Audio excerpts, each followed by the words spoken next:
Hey Latchkey Kids, let's talk about All Through the House. This movie gets right into it. The first 2 kills set the tone for the entire movie.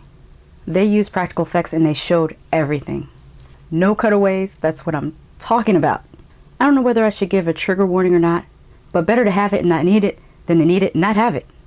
So, trigger warning, if you're sensitive to seeing people get their Peter snipped, that's a thing that happens in this movie. Anyone remember that scene in Antichrist where the wife takes the scissors and snips off her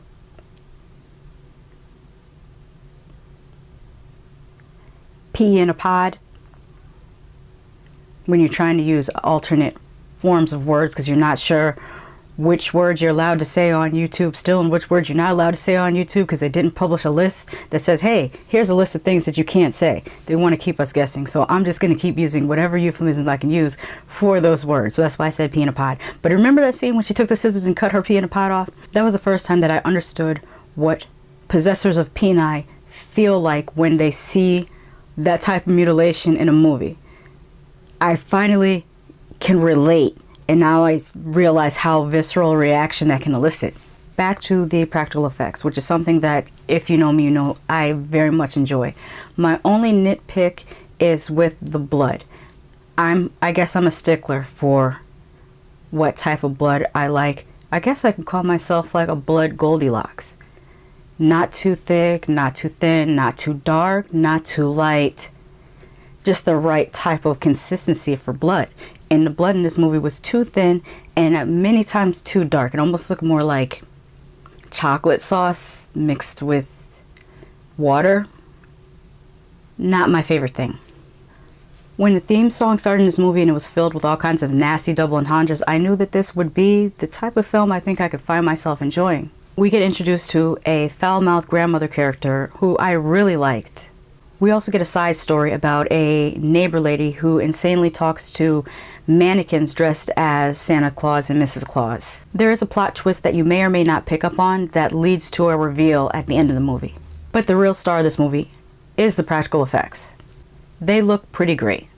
The ending of this movie does take just a little bit too long. I feel like I needed that box from the Chappelle Show, you know, that wrap it up B box. I really like the character design of the slasher. The kills were really good, and there were various types of kills, which I appreciate because there's nothing worse than watching a slasher movie where everyone just gets just the same fatality. That's boring to me. I like when the fatalities are varied. That's more entertaining. The acting's not great, but we don't watch slasher movies for Academy Award winning acting, do we? We know what we're here for. I did really enjoy the writing of this movie. One of the things that makes slasher classics like Friday the 13th, Prom Night, A Nightmare on Elm Street, and the underrated gems like The Prowler and Pieces so great is that there is a backstory about the killer. This is where a lot of modern slasher movies fail. They think that just putting someone in a mask and having a bunch of cutaway kills makes a slasher movie. They are disrespecting the genre by reducing it down to only 2 elements. This movie isn't perfect, but it is respectful of the slasher genre. With better acting and tighter editing, this movie would have been what my grandfather used to call dang good. It was a fun Saturday night slasher movie.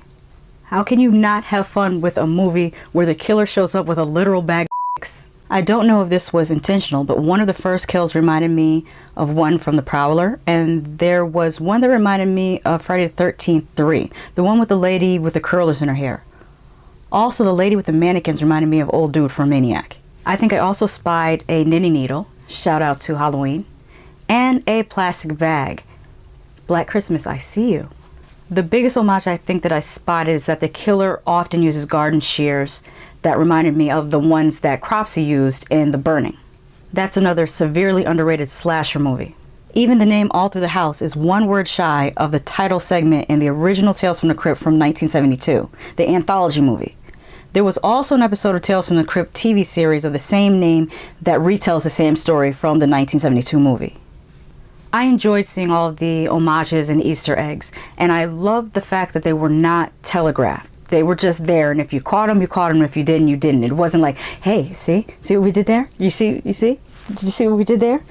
They didn't need to do that because they knew if they presented it correctly, horror fans would pick up on them. I just wish that the editing was a little bit tighter because the scenes between the kills dragged a little bit. I would have taken 15 to 20 minutes out of this movie. This is written and directed by Todd Nunez. I was tempted to say Nunez, but there's no Nye on the end, so I guess it's Nunez. I was interested in what his next project was likely to be, so I looked on IMDb. Take that with a grain of salt because IMDb is not the most accurate website. But according to IMDb, his next project is called Death Ward 13, and it may be a remake of Don't Look in the Basement. That sounds fun. I'm looking forward to that. This was a fun slasher film, and at the time of this recording, it was available to watch on Amazon Prime. But like I always say, don't take my word for it. Watch it for yourself. Just because I love something doesn't mean you won't hate it, and just because I hate something doesn't mean you won't love it. Have you seen All Through the House? And also, have you seen the original 1972 Tales from the Crypt that had the segment within the anthology called And All Through the House? And did you know that it was remade for the Tales from the Crypt TV show 1989 with also an episode called And All Through the House? All three of these things feature a killer Santa Claus. Bye. Hey, did you know that I work for tips now? You could hit me up on Venmo or Cash App. While I'm happy to receive the type of coin that jingles, I'd love to receive the type that folds.